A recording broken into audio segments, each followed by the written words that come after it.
গণতন্ত্রের শ্রেষ্ঠ উৎসব এই ভোট, ভারতবর্ষের সাধারণ নির্বাচন। সত্যিই যেই গণতন্ত্রের নির্বাচনে দাঁড়িয়ে আজকে আমরা এমন একটা পর্যায়ে চলে গেছি যেখানে দাঁড়িয়ে যাদবপুরের মানুষ, যাদবপুরের যে তিন মূল প্রার্থী রয়েছে, তৃণমূল কংগ্রেসের সায়নী ঘোষ, বিজেপির অরিন্দম গাঙ্গুলি এবং সিপিএমের সৃজন ভট্টাচার্য, তাদের প্রত্যেককে নিয়ে চুলচেরা বিশ্লেষণ চলছে যে আজকে যেখানে দাঁড়িয়ে কথা বলা হচ্ছে, কিছু বামপন্থী এবং কিছু বিজেপি প্রচার করছে সায়নী ঘোষকে নিয়ে যে আবার চলচ্চিত্র জগতের একজন ব্যক্তিত্ব, তাকে তিনি কাজ করতে পারবেন না। আমি এই অঞ্চলের মানুষকে বলতে চাই, আমাদের যিনি প্রাক্তন এমপি ছিলেন মিমি চক্রবর্তী, তিনিও চলচ্চিত্র জগতের অন্যতম সেরা একজন অভিনেত্রী, কিন্তু আজকে যেখানে দাঁড়িয়ে মিটিং হচ্ছে, এই কায়স্থপাড়া থেকে উত্তর পূর্বাঞ্চলের অভিষিক্তা পর্যন্ত রাস্তায় যে সাদা লাইটগুলো জ্বলে, সেই লাইটগুলো মিমি চক্রবর্তীর দেওয়া। তার কারণ এটা ভাবার কোনো দরকার নেই যে একজন চলচ্চিত্র অভিনেত্রী হলে তিনি কাজ করতে পারেন না। আর সায়নীর কথায় যদি আসি, সায়নী ঘোষ যদি 4টে সিনেমা করে থাকে, উনি সারা বাংলা জুড়ে 400 সভা করেছে। তার কারণ উনি পালিয়ে যায়নি। এখানে যারা সিপিএমের যারা বিপ্লবীরা ছিল, যারা বিজেপির এক একজন প্রার্থী হন, কোনোবার দেখবেন প্রত্যেকবার ভোটে একটা করে প্রার্থী দেয়, তারপরে ভোটও হয়ে যায়, প্রার্থী পগার পার হয়ে যায়। আর সায়নী ঘোষ যেদিন এর আগে বিধানসভা ইলেকশনে দাঁড়িয়ে পরাজিত হয়েছিলেন, তারপরে উনি ময়দান ছেড়ে পালাননি। সারা ভারতবর্ষে অভিষেক বন্দ্যোপাধ্যায় এবং মমতা বন্দ্যোপাধ্যায়ের নির্দেশে মানুষের বাড়ি বাড়িতে গিয়ে, জেলায় জেলায় গিয়ে মানুষের সঙ্গে মিলিত হয়েছেন। এটাই তৃণমূল কংগ্রেসের সঙ্গে আমাদের পার্থক্য, যে পার্থক্যটা ওরা মাঝে মাঝে ভুলে যায়। আগে একজন এখানে সিপিএমের বিধায়ক ছিল, তিনি সাংসদও ছিল, তাকে মাটিতে দেখতে পাওয়া যেত না। তাকে কোথায় দেখতে পাওয়া যেত? তাকে দেখতে পাওয়া যেত টিভির পর্দায়। আজকে দেখুন, আর সাহস করেনি যাদবপুরে আসতে, উনি দমদমে পালিয়ে গেছেন, যাদবপুরে আরেকজনকে দিয়েছেন। কিন্তু আমিও তারুণ্যের প্রতীক, আমি তারুণ্যের যে পাওয়ার, তারুণ্যের যে উদ্দীপনা, সেটাকে সম্মান করি। কিন্তু আমি এই অঞ্চলের মানুষের কাছে দাঁড়িয়ে, আর এই মাইকের আওয়াজ যতদূর পৌঁছচ্ছে, আমি একটা কথা আপনাদের শুধু বলতে চাই, মিথ্যে কথা বলবো না। তার কারণ আমি সে পরিবারে জন্মগ্রহণ করিনি। একটু বিমলের চায়ের দোকানের সামনে যাবেন, আমি কাউকে ছোট করে কথা বলতে চাই না। বর্তমানে যিনি এখানে প্রার্থী হয়েছেন বামফ্রন্টের, তার একটা পোস্টার আছে, পোস্টারের তলায় লেখা আছে হালতুর বাসিন্দা। আজকে প্রার্থী হওয়ার পর মানুষের মনে সেন্টিমেন্ট জাগাতে চাইছে। আমিও যেদিন পৌরসভায় প্রার্থী হয়েছিলাম, আমি যেদিন আমফান হয়েছিল, যেদিন কোভিড হয়েছিল, সেদিন আমি দলের সভাপতি ছিলাম না, পৌর প্রতিনিধি ছিলাম না, কিন্তু মানুষের বাড়ি বাড়িতে পৌঁছে মানুষকে সহায়তা করেছি, মানুষকে কাজ করেছি। তার জন্যই আজকে রানা দাস ঠাকুর একটা পরিচিতি পেয়েছে। কিন্তু আজকের এই প্রার্থীকে, এই বামফ্রন্টকে আমি একটা স্পষ্ট করতে চাই এই পাগলির মাঠ থেকে, যে আজকে কেন আপনাকে লিখতে হচ্ছে হালতুর বাসিন্দা? আপনি তো ডিওয়াইএফআই করতেন, কলেজে কলেজে রাজনীতি করতেন, কেন আপনাকে লিখতে হয় হালতুর বাসিন্দা? তার কারণ আপনি এমন একটা ব্যক্তিত্ব যাকে পাড়ার লোকও ভালো করে চেনে না। এদের হাতে ক্ষমতা তুলে দিতে চাইছে, এদের হাতে ক্ষমতা তুলে দিতে চাইছে। আসলে আমার বলতে খুব খারাপ লাগে, সিপিএম দলটা এমন একটা দলে পরিণত হয়েছে যে দলটায় শুধু জ্ঞান পাপী বেড়ে গেছে, শুধু জ্ঞান পাপী। জ্ঞানের ভান্ডার বইয়ে দিচ্ছে। একটা কাজ করতে বলবেন, পগার পার, তখন হাজার ছুতো দেখাবে। আমার মনে আছে, এই যে তৃণমূল কংগ্রেসের টিম বসে আছে, তারা একটা সময় সুজন চক্রবর্তী যখন এমপি ছিল, তার কাছে গেছিল একটা অ্যাম্বুলেন্স চাইতে। বলেছিল কি করে পাবো, পয়সা দেয় না। তখন ইউপিএ 2 গভর্নমেন্ট ছিল, ইউপিএ 1 গভর্নমেন্ট ছিল, বলে পয়সা দেয় না। আর আজকে ঠিক উল্টো ভাবে আমরা এই প্রশ্নটা করতে চাই। বলুন এই অঞ্চলের বামপন্থীরা, আমার কাছে যখন আপনারা স্বাস্থ্যসাথী কার্ডের জন্য এসছেন, চক্ষু অপারেশনের জন্য এসছেন, লক্ষ্মীর ভান্ডারের জন্য এসছেন, বিধবা ভাতার জন্য এসছেন, বার্ধক্য ভাতার জন্য এসছেন, কজনকে আমরা ফিরিয়ে দিয়েছি? তার কারণ এটাই মমতা বন্দ্যোপাধ্যায় শিক্ষা দেয় যে আমরা দল দেখে কোনো রাজনীতি করি না।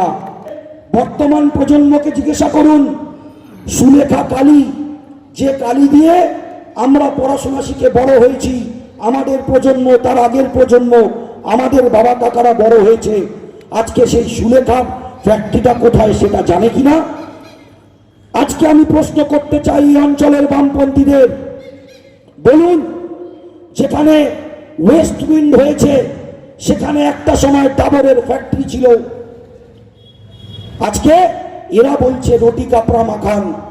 আমি বামপন্থীদের প্রশ্ন করতে চাই, কত কাটমানির বিনিময়ে আপনারা এই জায়গাগুলোতে বিক্রি করে দিয়েছেন? মানুষের পর মানুষ, পরিবারের পর পরিবারের মানুষ, লোকজনকে আপনারা বেকার করে দিয়েছেন। আজকে তারা রুটি কাপড়া মাখানের কথা বলে। বাইপাসের ওপারে যান, আজকেও দায়িত্ব নিয়ে বলছি, নির্বাচন চলছে, যদি আমার এগেনস্টে সমন পাঠাতে চান সমন পাঠান। কান্তি গঙ্গোপাধ্যায় এখানকার একজন জাদরেল নেতা ছিলেন, সেই কান্তি গঙ্গোপাধ্যায়ের ছেলে আজকেও মেডিকেল বোর্ডের ডাইরেক্টর। আপনারা স্বাস্থ্যের পরিষেবা দিয়েছেন, মেডিকেল গিয়ে একবার ঢুকুন তো, গলাটা কেটে ফেলে দেবে। রুবিতে জানতো, গলাটা কেটে ফেলে দেবে। ফোর্টিসে জানতো, গলাটা কেটে ফেলে দেবে। আরএনটে করে জানতো, গলাটা কেটে ফেলে দেবে। কিন্তু মমতা বন্দ্যোপাধ্যায় কি করেছে?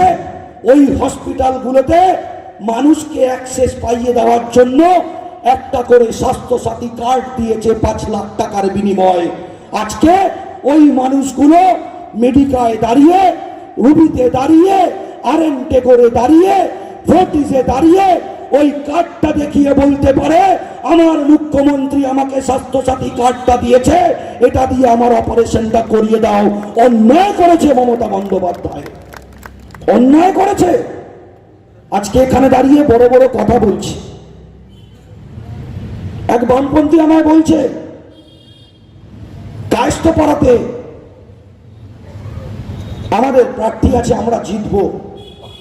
আমি আজকে এই মঞ্চ থেকে দাঁড়িয়ে চ্যালেঞ্জ করে বলে যাচ্ছি, কায়স্থপাড়ায় তৃণমূল কংগ্রেস আপনাদেরকে নেস্তনাবুদ করে দেবে।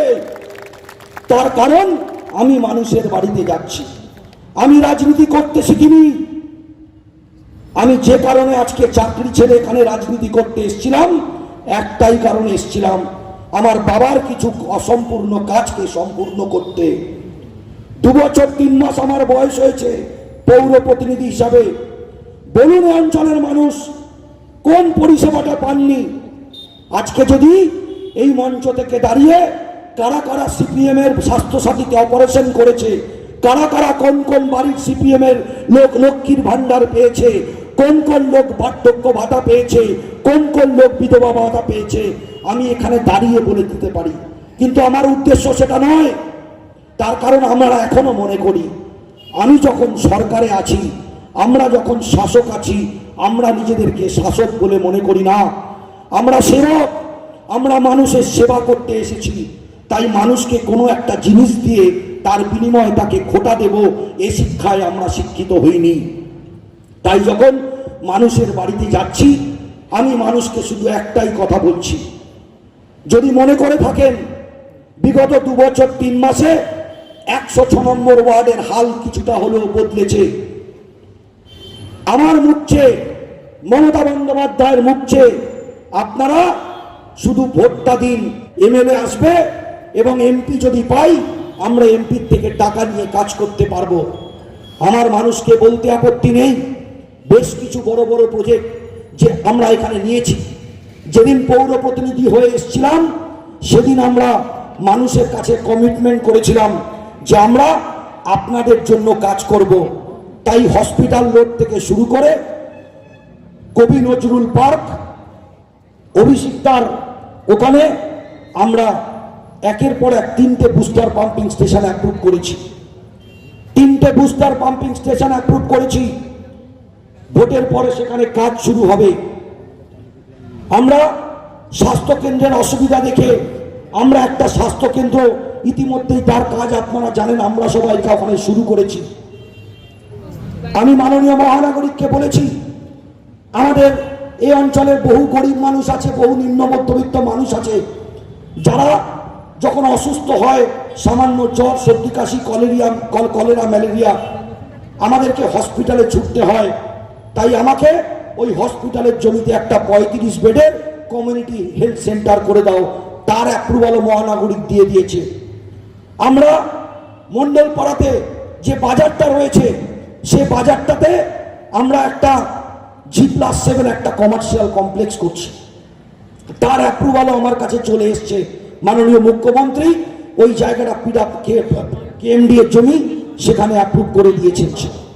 সেদিন দেখছিলাম এখানে একটা মিটিং হচ্ছে, এক বিজেপির নেতা বলছে এখানে আমরা নাকি গুন্ডামি করছি, সন্ত্রাস করছি। আমি জানি না এরা সত্যি এরা দিনের বেলা কি খেয়ে থাকে। একটা কথা বলছে তার তো একটা কোনো ব্যাকআপ থাকতে হবে।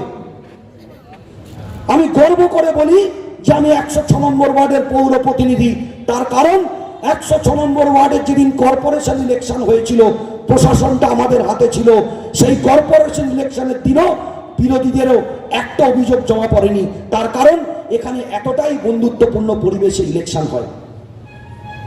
আজকে গ্যারেন্টির কথা বলছি, মোদী সরকার গ্যারেন্টির কথা বলছে। কোন গ্যারেন্টির কথা বলছেন? যে গ্যারেন্টিতে 1100 টাকার গ্যাসে মমতা বন্দ্যোপাধ্যায়ের বিনা পয়সার চাল ডাল সেদ্ধ হয়। এই গ্যারেন্টি আপনারা লোককে দেবেন? ওরা গ্যারেন্টির কথা বলছে। কোন গ্যারেন্টি? না যে গ্যারেন্টিতে আপনার যে জীবনদায়ী ওষুধ, একটা সামান্য অম্বল হলে একটু খোঁজ নিয়ে দেখবেন, বাড়িতে বিলগুলো চেক করবেন, গত 3 মাস আগে যে দামে আপনি ডাইজিন ওষুধটা কিনেছেন আর আজকে যদি সেই ডাইজিন ওষুধটা কেনেন কত % দাম বেড়েছে। ওরা বলছে গ্যারেন্টি দেবে। ওরা গ্যারেন্টি দিয়েছিল উজালা, বড় বড় করে বিভিন্ন পেট্রোল পাম্পে বাইপাসের ওপরে 56 ইঞ্চি ছাতি দিয়ে বলেছিল উজালা গ্যাস প্রকল্প করে দেব। গ্যাসের দাম এমন বেড়ে গেছে উজালা অন্ধকারে চলে গেছে। উজালা অন্ধকারে চলে গেছে আজকে। তাই আমি অঞ্চলের মানুষকে বলতে চাই, আজকে কায়স্থপাড়াতে আমরা বিভিন্নভাবে উন্নয়নমূলক কাজ করে চলেছি, বিভিন্নভাবে আমরা উন্নয়নমূলক কাজ করে চলেছি। এই কায়স্থপাড়া অঞ্চলে দাঁড়িয়ে আমি লোকের বাড়ি বাড়িতে গেছি। আমি শুধু একটা কথা মানুষকে বলেছি যে আপনি উন্নয়নের নিরিখে ভোট দিন। যদি মনে করেন আমাদের এই তৃণমূল ভোট, আমরা গত 2 বছরে কাজ করতে পেরেছি, আমাদের এমএলএ কাজ করতে পেরেছেন, তার ভিত্তিতে ভোট দিন। আজকে 5th লেনে আমরা এখানে আমাদের এমএলএ ফান্ড থেকে যে 5th লেনের যে পুকুর আছে সেই পুকুরের পাশে আমরা বিউটিফিকেশন করে দিচ্ছি। জুন মাসে কাজ চালু হবে। বিভিন্ন জায়গায় আমরা কাজ করছি এবং আমরা কথা দিয়েছিলাম মানুষের কাছে যে আমরা আপনাদের যে চাহিদাগুলো সেই চাহিদাগুলো আমরা আপনাদেরকে মেটাতে চেষ্টা করব।